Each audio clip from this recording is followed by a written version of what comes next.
أعوذ بالله من الشيطان الرجيم بسم الله الرحمن الرحيم إن ربكم الله الذي خلق السماوات والأرض في ستة أيام ثم استوى على العرش يدبر الأمر ما من شفيع إلا من بعد إذنه ذلكم الله ربكم فاعبدوه افلا تذکرون. صدق اللہ العلی العظیم. انتہائی قابل احترام دوستانو، سورہ یونس آیت نمبر 3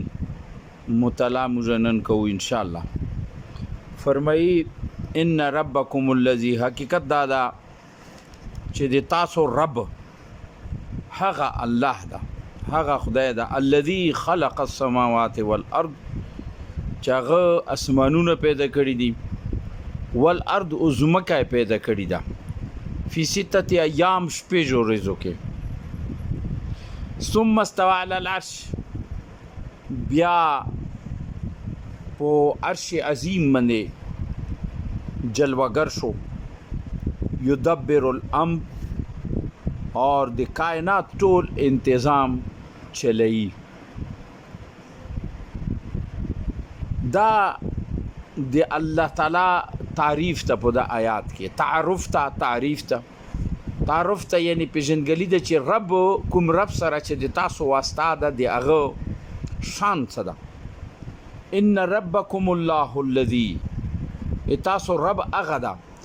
اچھا موږ مخکې یو درس کې چې تا د تذکرہ کړی و چې مشرکین مکه سره چونکې دا مکی صورت ته مشرکین مکه مخاطب دي. مشرکین مکه داسې نه و چې الله نه انکاریو، هغه کې خرابي دي، عقیده خرابي و، هغه الله منلو. د موږ چې کتابونو کې پړو چې را طواف به کولو د خانه کعبه او د خانه کعبه احترام به کولو په خپل ذهن کې، غوښې قربانۍ بیراړې به خانه کعبه واچولې، وینې به په تلولې، دا د هغه یو قسم احترام و د قربانی و د خانه کعبه، اگر چې دا جهالت طریقه هغه ایجاد کړي و. بیا حجونه هم کولو، عمرې کولې، طوافونه یې کولو. د موږ کومې سیرت کې ګورو چې خانه کعبه کې ناستو، خانه کعبه کې مندلسو، خدا و چې دی دا منله خانه کعبه که نه دی، چې دا د الله کور ده. نو دینه دا واضح شاه چې هغه داسې نه و چې الله نه انکاري و، د هغه عقیدې کې خرابي دي. څه شي وه؟ ای وی چې الله شته، وغې دا منلو چې ځمکه او اسمانونه چې دي هغه الله پیدا کړي دي. یعنی دا نه ویلو چې را دا الله چې دا ځمکه پلان کې پیدا کړي، دا د هغې تصور کې نو هغې بالکل قرآن کې ځای په ځای دا سوال شکل باندې دی نه کېږي چې د اسمان چا پیدا کړی، د ځمکه چا پیدا کړي ده وغیره داسې. نو دلته الله تعالی یایي چې رب، اوس الله خو هغې منلو، رب چې شتی رب هغه چاته یایي چې هغه مکمل کنټرول، پرورش کرنے والا چې ورته یایي. موږ عام طور زبان کې حفاظت کونے والا، پرورش کونے والا، احکامات ورکونے والا، یعنی هغه د معاملاتو مشر چې وي، چې معاملات هغه لاس کې وي، دا رب ده. یعنی یو خو مالک ته، مالک بل شده، رب هغه ده چې انتظامات چا لاس کې وي. اسانه ترجمه غي کوونو دی هغې دا مطلب راوځي چې را معاملات څوک چلای. دلته الله چې رب تاسو د معاملاتو چلونې، تاسو پرورش کوونې، تاسو حفاظت کوونې والا رب چې دا رب باندې دی جګړه وه، دی رب نور جوړ کړیو. دی وی چې موږ بیماری دغه پلانکای بوت لري کولی شي، موږ ته دولت پلانکای بوت رکولی شي، موږ ته اولاد پلانکای بوت رکوي، دی تقسیم کړی و. مشکلات کې چې کیر شو نو دا پلانکی بوت ته ویر شو او پلانکی پیر صاحب ته ویر شو چې دا موږ مشکلات لري کی وغیره وغیره، چې څه د انساني حاجات، انساني ضرورت چې دا غي تقسیم کړیو. او دو ټولو باندې پاسه یو خدای منلو، هغه الله، هغه باندې جګړه نه وه. ایوي چې دا ټیک ده، الله شته. لہذا دلته الله تعالی چې کم الله چې تاسو منئ مغه د تاسو رب ده. او د هغه الله په باره کې د تاسو تصور څه ده الذي خلق السماوات والارض یعنی دا خو تاسو بنئ چې اسمانونه هغه پیدا کړي او ځمکه هغه پیدا کړي ده. اوس الله یې چې او بالکل مغه رب د ځمکه پیدا کړي مغه رب د اسمانونه پیدا کړي فی ستة ایام په شپږ ورځو کې. دا د شپږ ورځو باندې یو بل ذکر رسیدي د تذکره رسی ان شاء الله چې دا بالکل لکه څرنګه د هفتې موږ یو ترتیب جوړو دا د هغه ټیم نه د زیات ګمان دا دی باندې ځنه غدي چې شپږ زمانه شپږ دور یعنی مختلف دین ډیر ته غوځي خو بس آسان دا چې شپږ ورځو کې الله تعالی پیدا کړی دا خدا شپږ زمانیم کې دي شي شپږ دورونه کې دي شي په یو دور کې 100 کلونه کې دي شي نو لہذا دل تصویسه ته ایام بس انسان چونکه د هفته سره تعلق لري نو شپږ ورځو کې پیدا کړی دا ثم استوى على العرش بیا هغه په عرش باندې جلوگر شو لکه یو انسان کوشش وکي د ملک کنټرول حاصل کی به د ملک کنټرول چې حاصل کی بیا هغه د وزیر اعظم یا د صدر کرسی باندې کین او بیا هغه یې چې چونکه ما کنټرول واغستو نو د ملک کنټرول به ما لاس کی فرعون چې کومه جګړه وغه دغه و فرعون دی الله نه خون کری نو هغه چې به مصر کې به ما حکومت چې زب آرډر چلاو داسې هر دور کې د وخت فرعونان چې وو د وخت نمرودان چې وو د وخت ابو جهل چې وو او د وخت ابو لهب چې وو هغه ته دا رکاوټ جوړو چې هغه خپل مخاطب بل حکم نه منلو نو دلته لا یې چې داسې نه و چې پیدا کړلو پرې شلو بیا زمانه پیدا کا اسمنونه پیدا کو خلق پیدا کو خلکو ته وسایل پیدا کو د خلکو ضرورت سامان جوړ کړلو هر څه وکړو او به خلکو دا هر څه خلکو په حواله کو داسې نه ده الله چې ثم استوى على العرش په عرش باندې جلوگر شو چې برا يدبر الامر هغه د دې تدبیر چې دا کنه د دې انتظامات مغه چلی یعنی دا څه نه شو چې ارڅه پیدا کو بدعت نه بدخل شو لقد ذکرنا نادان خلق دا تصور لري یو دا نظریه لري چې الله بالکل پیدا کړی د ځمکه د دنیا پیدا کړی د خو به د الله او د دنیا سره څه کار دی به موږ په حواله کړل اوس به موږ خپل کې دا فیصله کوو چې موږ ته څه شي ټیک دی او څه شي خراب دی ته مغربي جمهوریت یې نن زبان کې چغې به دا فیصله کوي چې څه شي حلال دی او څه شي حرام دی یا یو دا تصور نظریه هم موجوده ده چې هغه دا یای چې بای انسان آزاد ده انسان د خپل معاملات ګوري چې هغه ته څه فائدې کې دادي کوي چې څه نقصان ته غي نه ځان بچ کوي یا به دا تصور ده چې دا موږ نه پښتنه نه کیږي بس موږ پیدا کړو چې موږ څه کوو یعنی دا مختلف نظریات داسې دي چې هغه په دې دنیا کې رایج الوقت دي رایج دي دلته الله د تمام نظریات رد کوي چې ما د دنیا پیدا کا ما د زمکه پیدا کا ما د دې کې انسان تخلیق کو د انسان ضرورت په پیدا کو بدینه دا به دخل نشو نه به دخل شو نه چا په حواله کړی دی نه د چا په مرزي کړی دا بلکې تدبیر امر دی غلاس کې دا يدبر الامر امر حکم حاکم اوس مغادا مغه حکم چلای او دی هغه حکم په کار د ځکه تدبیر هغه کړی دا هغه اوس تنظیم هغه چلای نو الله یای تعارف دادا چې کم الله چې تاسو منئ هغه د تاسو رب ده او هغه رب د اسمنونه پیدا کړی زمکه پیدا کړی او دې کې انتظامات کړي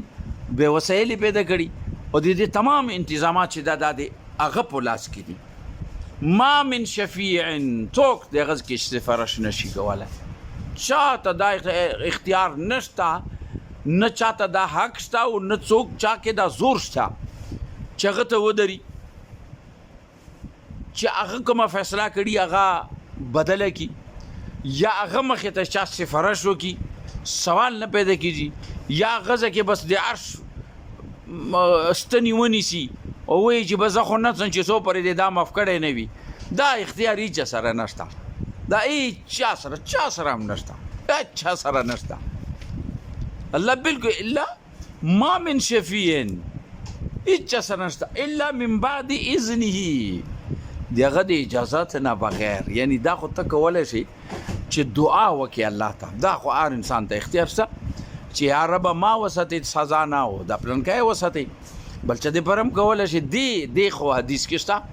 بلکې به کون پکارم دا لیکن دا دعا قبلیت او نه قبلیت دا د خالصتا دی الله په لاس کې دا نه ده چې دا چې وکي دوا دا به قبلیږي او دای چې وکي نه قبلیږي دا تصور نشته په اسلام کې هر زبان دعا حق لري هر زبان ته الله اختیار ورکړي چې دعا وکي لیکن دعا سره دا ضروری نه ده چې ابو قبول شي نه قبولیت خالصتا دی هغه په مرضی باندې ده اوس اذن هیڅ څه ده اذن دا چې الله به اجازه ورکړي اوس هیڅ پاتې نشته الله به چاته اجازه ورکړي ها نبی صلی الله علیه وسلم تو حدیث تا چې هغه ته ورکړي اوس د نبی صلی الله علیه وسلم تبدری وکي او تبدری صرف د ژبې چاپ نه ده یا سترګو سره ګوتې لګون نه ده بلکې د نبی احکاماتو باندې عملی زندگی جوړونه حق لري چې به د تا په حق کې سفارش وشي بیا هم پته نشته ضروری نه ده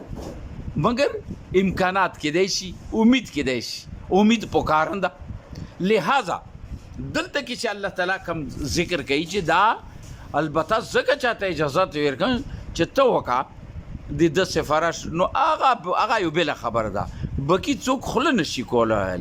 ما من شفیع څوک سفارش ولا نشته ذالکم الله ربکم دغه رب چې دا دغه الله چې دا د تاسو رب ده ذالکم الله ربکم ته بیا مغه لفظ دی رب باندې چې کومه جګړه دغه وضاحت کوي هغه وضاحت کوي چې تاسو د رب تصور چې جوړ کړی چې ته مچته تړلای چې ته مچته تقسیم کړی دا نه دغه الله چې دا چې څوک دغه مخې ته ژغیدل شي دا تاسو رب ده تاسو تعلق پکار د رب سره کړی لہذا فعبدوه تاسو د دبدنګي اختیار کړئ دغه عبادت مفهوم موږ ذهنونو کې چې کم جوړ دا غاده د رکوع سجود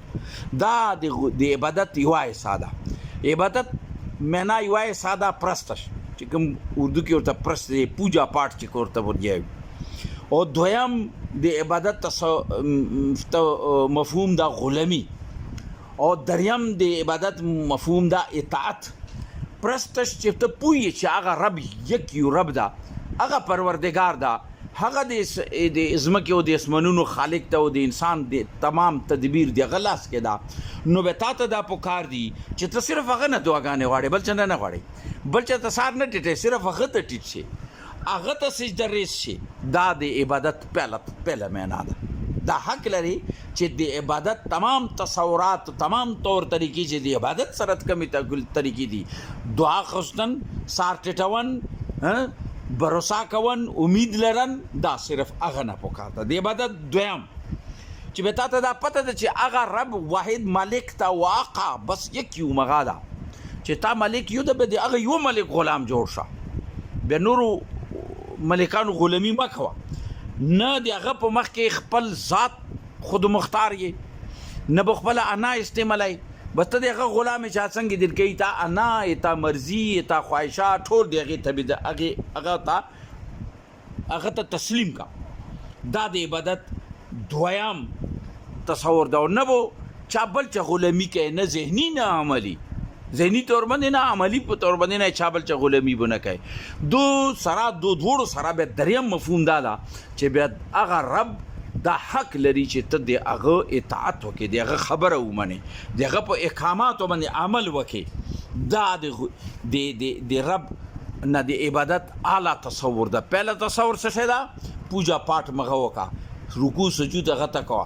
دویم دغه غلامی اختیار کا دریم غلامی وجنا چې ته چونګي دغه غلامي بس د هغه تبعدار جوړ شه افلا تذکرون تاسو هوش کې ویل نه رسي یعنی د تمام خبره تاسو په مخ کې واضح شي ای باوجود تاسو نظریات تاسو عقیده بل څه سره تړلې ده تاسو چا بل څه غلامي تاسو خپل مرزي غلامانی تاسو د خپل نفس غلامانی تاسو خپل خواهشات غلامانی تاسو خپل قوم او دغه روایت غلامي د باب دادا د طریقو غلام یې د قوم غلامان یې د زمکه غلامان یې صرف دی الله غلام شي الله دې مستا